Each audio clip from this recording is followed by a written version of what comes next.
Welcome to the Present and Sober podcast with your hosts, Sam Goldfinch and Ellie Crow. If you want to make your life bigger, not smaller, then this is the podcast for you. If you can sense that you're destined for more and you're curious about how drinking could be holding you back, listen in and come on this journey with us. Through the interplay of mind and body practices, we will help you elevate your daily life and discover the wonder and potential of going alcohol-free. Let's make life bigger together. Hey, you lovely bunch of people. Right, today we've got one of our most requested, we love these, some awesome reasons to be alcohol-free. And we're going to go for 3, but what happens is kind of magical. We kind of start talking about one and then accidentally flow into another, and it's really heartfelt, and I think a really, really just a lovely conversation today. So that's all I'm going to say, just a little teaser for you. So, I'm going to shut up, and I'll see you there with me and Ellie. See you in a sec. Bonjour, mon ami. How are you, Mr. Sam? Oui. Ça va, C'est Mr. bon. Sam? C'est bon? Ça va? Got a bit of a headache. La tête. Mysterious. Oh, look, this is testing our French skills. Oui, monsieur. C'est vrai. 30. Oui, je voudrais un grand pantalon. J'habite une petite maison. Oui. That was great. That was the... I was just about to go into German. Ich habe einen Bruder und eine Schwester. Ja, my Tennisschlagen is kaputt. I'm not sure it is that is how you say it, actually, but you know. Anyway, right. You haven't just joined a Duolingo podcast. Actually, and if you had, it would be better than this one. well, I mean, I don't know. I haven't listened to one for a while, but you have just joined the Sam taking over me doing the intro of the Present and Sober podcast. Hello, folks. Hey. Happy Tuesday. It's great to be back. I feel like I've been away because I kind of have been away with my friend Coach M from Australia doing stuff, which will probably filter into this podcast somehow. So I'll tell you a bit of that later. And then it's a bank holiday. We've got 3 bank holidays here in the UK. Look at us. Yeah, in 1 month. Crazy. And then the kids are off school again, striking. So it's just mental. But glad to be here. And we're going to talk today about, it's like we started this series ages ago about celebrating all the amazing things, all the amazing reasons to go alcohol-free. And we thought we hadn't done one for a while. So we found out that the list has disappeared. Oh, yeah. Long story, tech things. I'll get it back. I had a list. I do still have a list. We're going to go sort of off list. Off piste, you might say. Yeah. And talk about 3, at least 3. No, oh God, why do I always set us up for more? You were just telling me off for doing this earlier on. So we're going to do 3 things. We might not do 3, might just do 2. So we will see. So first reason to be alcohol-free, to enjoy being alcohol-free. What did we call it originally? Awesome reasons to be alcohol-free.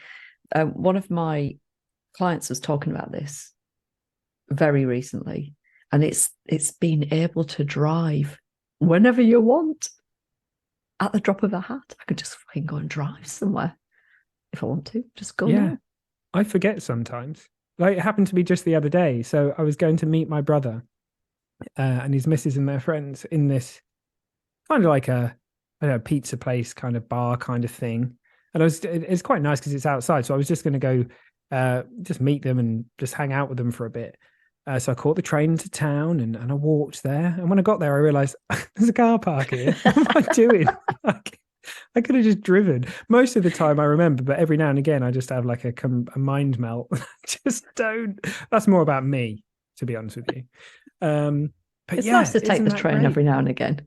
Yeah, well, this is the why. Like it's my kind of my default because I didn't have a car for a very, very long time. I just walked everywhere and got the train. So, you know, and I'd rather get the train than drive. To be honest, I'd just sit there with a book or listen to some music or whatever. So, yeah. But yeah, no, it is great. It is great knowing. Yeah, and again, I got a mate's wedding coming up in July. And it was one of those things where it was like, it's in the middle of nowhere. It's like in a place where you live, where there's like nothing, there's like barely anything there. You It's can't just get, some badgers, yeah, just badges. rogue badgers. There's like one bus a week and all this kind of stuff. Don't get us started on the buses. That's quite a sore subject at the moment. I was booking it and I was like, what are we going to do? The wedding's in the middle of nowhere in this hotel. And I was like, oh, we're just going to drive, aren't we? And then when we leave, we're just going to drive to the Just hotel. going to drive off again. And it doesn't even matter. It can be 2 o'clock in the morning. It won't even matter. It's pretty freaking awesome. The first few times that I could foray out and realize, like, well, I can just drive and I can just park somewhere. And then when I've had enough, I can just go. I can just go, get in my car, and and particularly like in the winter when it's cold and rainy, and like just go get in my nice warm car, put my heated seats on, and just drive home. I don't like them. Every Don't time. You? Well, I think if they're on and I know they're coming, I think it's all right. But sometimes Robin, she gets in the car, Sneaks she puts them on by accident, and then I think I've wet myself or something. I'm like, why is the? Oh, it's okay. Well, I've had Suddenly really warm. Oh, I do like a heated seat. I like a heated seat. I haven't got a heated steering wheel. I've often thought that might be quite nice of a winter month. Yeah, I don't. I mean, the only reason I find it quite surprising I have a car with heated seats, to be honest, it's only because I bought my dad's old car, and it just happens to have heated seats. I'm pretty sure if I'd bought my own car, it wouldn't be on the list. It wouldn't. But this is good. This is one of the more, I think, surprising things, because you don't tend to think about this. This isn't like your number one reason why you go alcohol free, but it's a really nice byproduct of it to just not have to worry about it. I remember I was thinking about this the other day. I've been invited to one of my friends runs branches of different beauty therapy salons, I suppose you could call them. So she has skin clinics and things. And I was invited to this evening where there was this big launch, and there's a bunch of women around trying out all of these new products and new, what they called, different types of therapy. It was really wonderful. And they were handing around glasses of champagne. Like, this is the irony. We'll come on to hydration later, but the irony of, putting all this, stuff onto your face to try and improve your skin, and then quaffing champagne at the same time just was lost on me at the time. And to be part of this, and you've got the kind of, go and have a little top up. And then I thought, shit, I've driven here and I don't actually like, I mean, don't get me wrong, like I hadn't drank bottles of the stuff, but I'd probably had a couple of glasses, and it's like, well, shit, am I now over the limit? Do I need to hang out here for a bit longer? Do I need to call a taxi? Like, how do I know if I've had that little bit too much? And then there's that thing of like, well, I need to get home, I'm probably going to have to risk it. Like, so to just not have that anxiety around, am I okay to drive or not? Because the amount that you can consume and be, in inverted commas, bunny ears, safe to drive is minuscule, isn't it? It's not a lot. We've had a number of people, like, I've spoken to many people. We've had people on the podcast whose lives have completely changed from that one trip where they were slightly over or a bit over. And yeah, it can be life changing. So from there's just this kind of thing about freedom with it. It's just, there's something, it's obviously not just about driving. It's just this, I can go when I want, I'm in charge. And like you said, mate, I don't have to, I don't know, you ever, like, you don't get trapped into a night as well. I mean, like, oh God, the taxi's coming at 3. Like, I could really do with like not being here right now, whatever. You can just sort of do that. It's a pretty good tactic when you're first starting to go out alcohol free, and if you're finding your way and you're not sure whether, like, there's this thing that happens where you start to discern the kinds of events and activities and things that you where you want to effectively spend your time. But the only way to discern that is to go out and try stuff. Mm. And there's a bunch of stuff now that is not my cup of tea. I always thought that it was actually. I was probably using alcohol to tolerate those things, those events. And now I wouldn't put myself into those situations, but you kind of have to try these things out. And so if you've got the option of, right, I'm 2 hours into this, I've given it a good try. Everyone's now beyond the point of making any sense. So this is a good time for me to go. Well, I can just go and get in the car and go home. It's a nice, I was going to call it like a protection mechanism, like a safety mechanism, but you don't necessarily need to think of it like that. But like you said, it's the freedom thing. It's I've got the choice. I've got the option. Yeah. Yeah, there's more to it than it looks like at face value. It's a really nice thing to know. And I think for anyone, for me in particular, I think probably my deepest sort of value is freedom. That's kind of underpins everything for me. And so for anyone for whom that's true, being able to just do what you want when you want, whatever form that takes, it's pretty cool. So yeah, I love it. Well thought up, mate. I've got so many examples of that as well. It's bloody great. The other byproduct of this too, for folks who are in any kind of caring situation, if you've got kids or you're looking after an elderly relative, and you need, like, at that point, the critical point that comes in the middle of the night or early hours of the morning, to be able to, unencumbered, right, I'm going to get in the car and go to that person. We've got many clients that have got adolescent children that are getting up to all sorts, and to be able to just know that you can get to them wherever they are and be there for them, and their little friends as well, but like I remember as a parent when I was a drinker, and you think, well, like, because my husband and I would both drink of an evening, you think, well, if something happened, what would we do then? Because we both drank, so one of us couldn't drive. So what would you do then? Yeah, there's been again, I've heard from a lot of people that very often the thing that made them decide enough's enough was one of those events happening, and they either couldn't do what they wanted to do, or had to get in the car under the influence because of that, etc.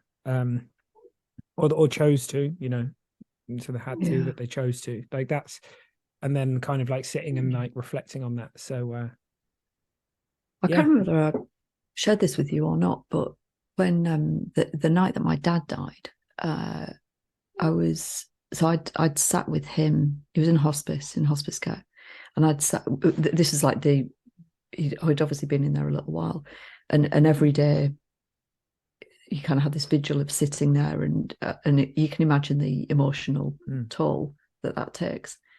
And this particular day, I'd sat with him for a good proportion of the day, and I remember just feeling destroyed. Oh God, I'm gonna get really upset. I remember feeling really destroyed because I was looking at him as he was trying to take a drink through. Oh, this is fucking awful. Those kids have them, like curly whirly, like straws. I used to fucking love those as a kid. And there I am, like, looking at my dad, just like shell of a person trying to take a fucking drink through a curly whirly straw. And I just remember thinking, how can it be like this? Like, how is this like your final moments, drinking through a fucking curly whirly straw? So that was kind of the final straw for that day for me. And I sat there and I thought, I'm done today. Like, I can't. My shift is over. My sister or whoever came in, and I just needed a release. And I drove, at the time I was studying up at Newcastle, and I drove up to Newcastle because that's where all my friends were. It's about a good hour away. And I got there, and the first thing that I wanted to do was be with my friends. And I was like, I don't know, what was I, 20? And they were drinking because it was evening time. And I'm sure that there was that pull for like, oh, I just need to have a drink. And I remember one of my friends said to me, just hold off. Just don't have a drink just yet, because you might not want to have had that drink. And I'm so glad that she said, because when you're in that state where you just want to, I just wanted to let go of all of this stuff that was going on. And I didn't. I listened to her. I was with it enough to listen to her. And about, I don't know, 2 hours later, something like that, my sister messaged me and she said, just get here now. And I remember getting in the car and just like driving as fast as I could. Mm-hmm. And I got there, and he'd waited for me to arrive. My dad always used to wink at me. And as I walking past the nurses, and you can see everybody's like looking at you like with not with pity, but just with so much compassion for it, because they see this day after day after day, and they, here, like this is the end of it all. And I walked into his room, and everybody was by his bedside, and he just turned and looked at me, and he winked at me, and that's when he passed away. And it was just like that fucking moment. That means everything to me, to have been able to be there at that moment and had that point of connection with him. Mm-hmm. And alcohol, if I'd have drank, alcohol would have taken that away from me. How poignant is that? And so I'm forever grateful to that friend that said, don't drink, because in all likelihood I would have done. No, you haven't shared that. But I think there's been a lot of moments like that have been taken from people because of it. And every moment like that doesn't get taken, is just one more. Yeah. Well, thanks for sharing that, mate. That's that's pretty powerful. And I think for many, we all have things where we, and it's one of those things. I think it's for any of us who have missed a moment, or we sense that we may have done. It's one of those things where it's not on us. Like, it's like to carry that is not the, we were just doing what makes sense to us. Like, for whatever reason in that moment where you didn't take that drink, like it's just so beautiful that you heard that. And I think for many people, they might not have done. And on another day, like you're saying, you feel as if you might not have done, just for whatever reason that you did. And I think so if for anyone, anyone who's had those moments where they feel like they didn't listen, like it's just one of those things. I think we just have to accept it, release it, and own the most beautiful fact for any of us, which is from the moment you make the decision to take your power back from alcohol, you have all of those moments for the rest of your life. And it's like people talk about it. So it's kind of like where are we going to choose to put our attention thing? Because so the other day, someone in one of the groups was talking about how I think maybe I shared something about, like, how magical sunsets are, and how the morning and the evenings are just beautiful, golden hour, watching the sun come up, watching it go down. And there was a real mixture between how people saw it. Half of the people were kind of like, sunsets are incredible, absolutely beautiful, amazing. And other people were sort of like, I just can't let go of the fact that I've missed so many of them, kind of thing. It's like, but look the other direction, because you got however long any of us are left, who have got left on this planet, you've got one of them every single morning and every single night to enjoy. And I think how, like, a day or a week or a year spent awake to just being awake to the beauty of all of that, is so powerful. It's never too late. It's just it just isn't. I'm so glad that you said that, because it's absolutely the truth. And anything that you think that you've lost, when you shed all of the nonsense that you've been carrying around for so long, and this comes with the clarity of being alcohol free, when you continue to walk down this road, the things that you thought that you'd lost along the way, you recover them. And so in the alternate universe where I did drink and I didn't have that moment with my father. Now that would have caused me a lot of pain, no doubt about it. But what I know now, this far down the road, is that connection, that moment of him winking at me, like I've got that whenever I want that. It's always there. Excuse me, it's always there. But that's coming courtesy of being able to come home to myself. And to be able to do that, alcohol needed to be entirely out of the way.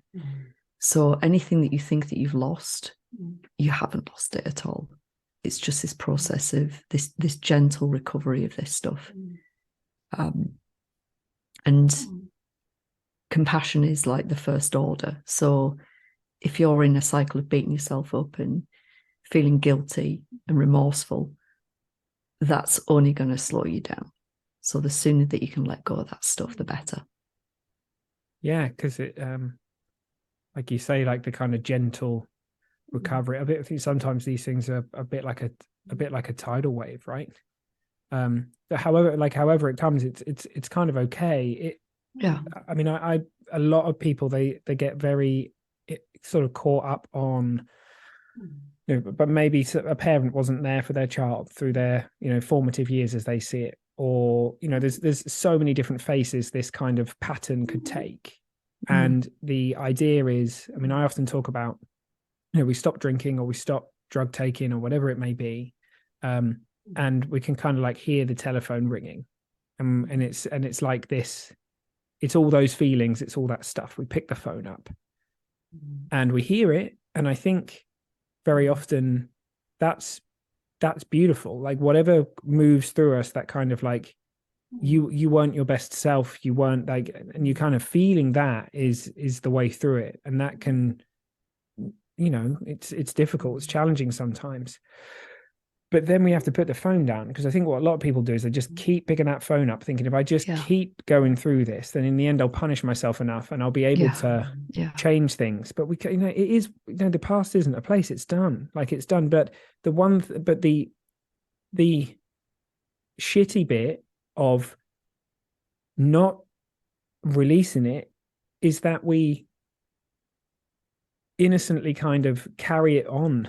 Because the thing is, all we want is to be there, right? So if we want to be there for our kids for the rest of the time that we're on this planet, put the phone down and be there for them, because the gift that you're giving them by going alcohol free is hugely empowering. And there are a lot of people who, for example, might kind of bumble through life and like in a mixture of different degrees of presence, how present they are to their kids and all these kinds of things. But I think for many people who go through a journey of substance use disorder, or whatever, in whatever way, there is a light that gets shone on life, which makes you just present in a way that many people aren't. And that's a real gift that you can give to people. So, hey, it may be that there's something that you would never want to repeat again that's happened, but you've got this incredible opportunity of being present for the people that you love for the rest of your life. And that's a huge gift. Like, it's a huge gift. So, and it looks to me that if you look in that direction, and if you just kind of accept what was, accept what is, and just move from that place, then sort of anything's possible. You can heal relationships you didn't think you'd be able to heal. You can find connections with people who aren't even here in the world of form anymore. Yes. Yeah. You can, like, literally, so like there's so many things that you can do that yeah, as I say, probably didn't even seem possible. So it's a really cool discussion. I don't know how, that is quite kind of cool that we rolled into this, because I feel like this, we would kind of like get to title this bit after the fact, mate. This feels like the beauty of being present for all of life, and also being able to accept the moments that you perhaps weren't as present as you'd like to be, but then turn that into a catalyst for more presence going on from this point forwards. But yeah. And as a teaser, we've got an episode coming up specifically about self-care, and so that is going to be really important as a backdrop to being able to be with yourself through, the first phone call, the first listening, and then to be able to release it, to be able to not pick it back up again. Yeah, that takes a lot of courage, because it's just, I know that we've probably been nattering now for nearly an episode. I don't know how long we've been chatting for, but just as a way to kind of put maybe Oh no, it's not a bow coming, is it? a thing on it, no, a period on it. Oh God, how American of me! A full stop. Well, if you're going to say period, you've got to do it in a US accent. Period. Sorry to all I have got so many American friends these days. Lots of our listeners are from America as well. So I apologize to all of you. But you know, it is, we say things differently, don't we? And I've just suddenly started saying things like period, fall. What else have I been saying? Apparently I don't say the word but right anymore. Like, according to how I normally used to do it, apparently I do it in some other way now. As in but, as in ass or something. No, as in like the the connect, like the, like I like big butts and I cannot like that. No, like not that. like that. Not like that kind of butt. Like yeah, I've forgotten the word for it. It's like oh man, it's an English teacher. I just haven't. Oh no, It's I'm just so gonna let you bad that I suffer forget it, all this mate. stuff, man. Anyway, it doesn't matter. Conjunctive, whatever it is, one of them. See, now I've totally forgotten what we were talking about. Oh, here's the thing. It feels logical to one part of us to want to just kind of continually punish ourselves so that we can kind of release ourselves from the kind of pressure of it, and then start behave like and make an amends for what's happened. But it doesn't work like that. That's the thing. It's like the courage to have grace for ourselves and be kind to ourselves and do something differently is, it seems a bit scary at first, and then we realize, like, oh no, that is actually the way to do it. So yeah. Well, I didn't expect to be here at this point of the episode, but I'm glad that we are. That was all coming from being able to drive, mate. Amazing. Well, actually, that's pretty cool, isn't it? That would all flood out of that one thing. Well, let's see where we go with this bad boy. Ready? Go. Number 2. Not needing a holiday from a holiday. Yeah. It's mad, isn't it? It's so bad with this kind of stuff. A friend of a friend from way back got back from a week in Ibiza and then had to spend 24 hours on a drip. I shouldn't. I'm not laughing, but kind of shit. It's just like, oh man, just this kind of stuff is like, literally, you don't need a holiday from a holiday. You need fucking medical care. Well, I'll tell you what, when I got back from my last hurrah, when I got back from my Vegas trip, so this was the infamous trip a few months before I stopped drinking, and a couple of my friends were getting married out there, and it had been planned for a good long while, and it was the first time I'd been away from the kids ever, I think, other than a light yoga retreat. And it was so weird, like just leaving the house with only stuff for myself. I was in the taxi down to the airport and I kept checking everything, like, you know, I don't have enough stuff with me, because usually I've got stuff for 3 kids. And once I settled into it, it was like, wow, this is like, talk about freedom. I had this newfound sense of freedom.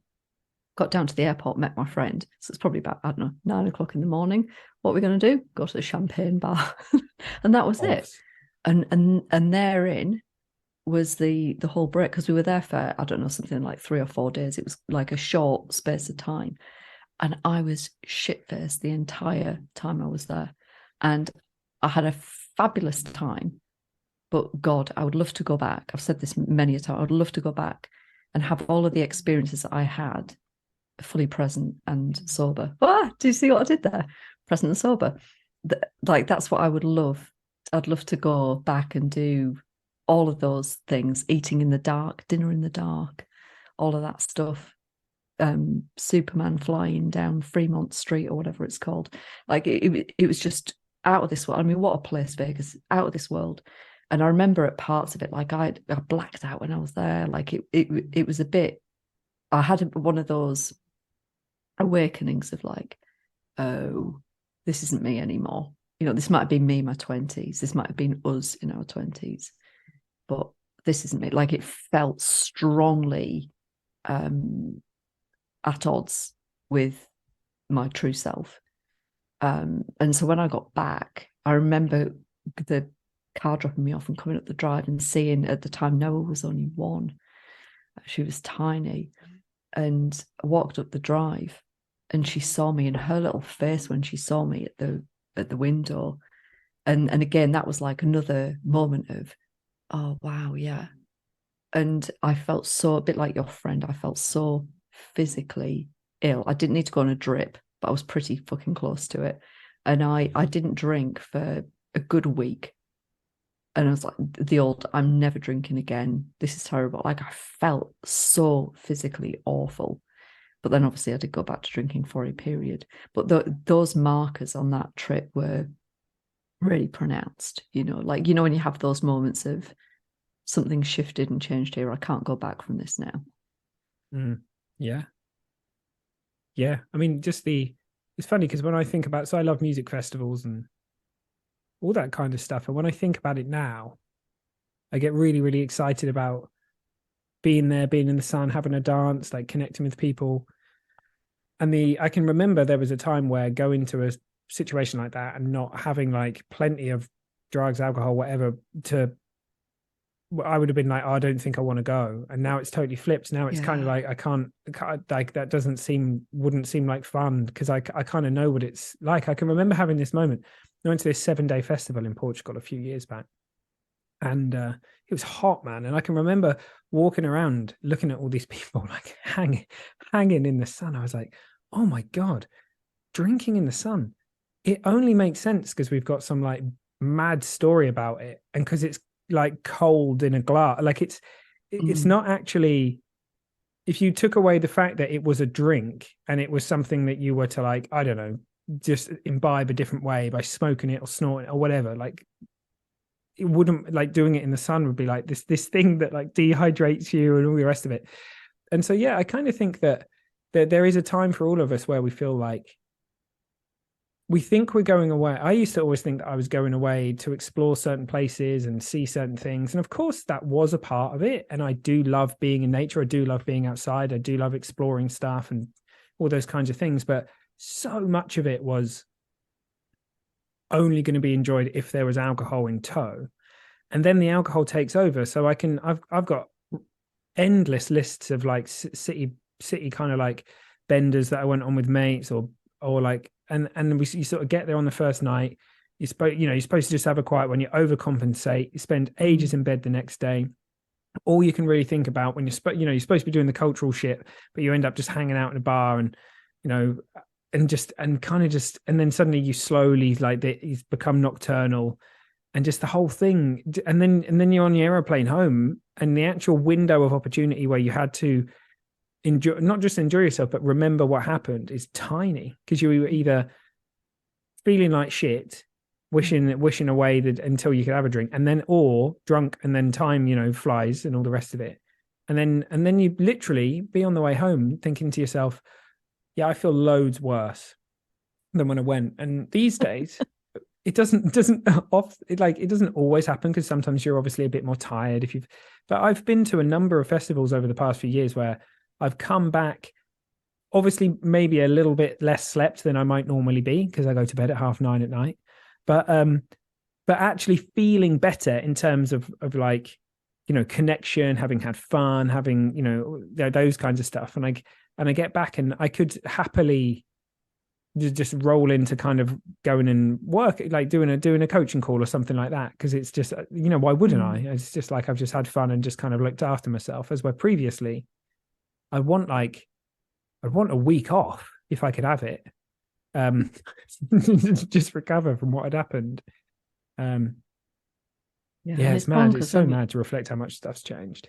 Yeah, and you think about the amount of money that gets spent, the amount of money that you invest in these trips, and then we all get a finite, we work for ourselves, so it's slightly different, but you've got an amount of holiday in theory to invest each year, and some people don't get much holiday at all. So you invest that time in what could be nourishing, restorative time, and then end up making yourself feel terrible that, you know, you then need time to recover afterwards. It's crazy. But there's so much wrapped up in it, you know. It's the beliefs, the stories around holidays and drinking are just so old, so entrenched. Yeah, and then you'll get to a point where, I mean, I mean, this isn't quite holidays, but it's a funny thing to reflect on. I was talking about this the other day. I can remember that Friday night kind of feeling was long gone for me. I can remember it being about when I was a teenager, like, yeah, excited for Friday night or whatever, going to go out with my mates, have some fun, etc. And probably by the time I don't really know. It didn't take very long for that to kind of go away, because suddenly when I was drinking every day, it was kind of like Friday was just kind of like another day of drinking, and I didn't feel great from all the previous days. So yeah, it kind of was really different, and I'd kind of forgotten about that. And actually then it got to the point where sometimes I wouldn't go out on a Friday night because I'd stay in and have beers at home and then go out on a Saturday, because I knew that if I went out on a Friday night, I knew what would happen. So I'd like be good, and then like but then I'd reward myself on the Saturday, and things would be even worse. But yeah, about, I don't know, probably I don't know how long it was, 7 or 8 months into being alcohol free, I started to get this kind of like weird. I was like, oh, I'm really excited about Friday night. Like I'm excited about, there's a special event on Friday, or we're going socializing on Friday night, or we've got my week's work out the way, and I started to get that back, and I was like, oh, that's really funny, because previously I'd have thought it was impossible to have that if there wasn't some kind of substance like there, because that's where it was coming from. But it wasn't. It's actually coming from just having a good time, hanging out with people that you love, and all those kinds of things. And yeah, so now quite often, I've been thinking about things that are coming up in the summer, and get filled with loads of excitement about it, and genuinely just get really like, oh, I can't wait. That's going to be amazing about it, in a way that, but it's wholesome. There's not going to be like some massive bill to pay. I'm not going to be hanging for however many days afterwards and all the rest of it. I just might need a night of a bit of extra sleep. I need an early night, and I'm over it, right? Which is such a different place to be. Yeah. That discovery or rediscovery that you talked about, I think is one of the most beautiful things to see in people within these coaching groups, to see people experience their first holiday, and that, oh, wow, I was up to watch the sunrise. I did some yoga on the beach, had a really lovely breakfast, and got to go on the excursion that I wanted to go on, and just having all of the senses online and being able to see things in a really different way. It's lovely. That's one of my favorite things, is when people have their first holiday, their first cruise, whatever the thing is, and they're like, oh, this can be really magical. It's rewriting the story entirely. It's wonderful. It's often a turning point for people. Yeah, big time. And if you're listening to this and thinking, I had an alcohol-free holiday and it wasn't all unicorns and rainbows, well, like, I hear you. Like, it doesn't necessarily mean that the first time it's going to be all that, and there's still some stuff to learn, and we might be realigning with what we want from a holiday and all that kind of stuff. But there's no, like, this looks like an absolute fact to me. We're wired to be able to have this incredibly wholesome life that's full of fun and joy. Like, it's not really, there's no requirement for us to have alcohol or substances in there to make these things fun. They're incredibly fun in their own right. It's just there's some stuff in the way, and once that clears, and it may, like Ellie said, it might just be a belief that's hanging around, or some kind of, that it will shake out. But if you're coming and listening to podcasts like this, or if you're going into coaching groups, or if you're doing stuff with us, or with This Naked Mind, or with any of this kind of stuff, those kinds of things are going to, like, it's not gonna stay like that. It's gonna become really magical. That's cool, mate. Maybe this would be a nice place to put a full stop, and because I think we've Yeah. Oh, that was really cool. We didn't even get to number 3. No need to. And I even told everybody what it is, so we'll have to come back and do hydration another time. Hydration. Yeah. Yeah, it's a biggie. All right. Anything else you feel like you'd want to say before we hit that button? Just thanks for being here. Thanks for listening. There's some stuff coming up. So if you're not in the Facebook group, which would be mental, make sure that you get in there and keep your eyes peeled because there's some stuff gonna happen very soon. Woo! Righty. Love you. Laters. So I always say with these things, it's kind of fractal. You open up one amazing reason to be alcohol free and another one appears and another one appears, and so beautiful. And we've got a whole series of these. So for any of our new listeners, if you go back through any of our back catalogue, of which there's over 100 episodes now, all of the ones that are named something like awesome reasons to be alcohol free or something around that, like they're all of the ones in this series.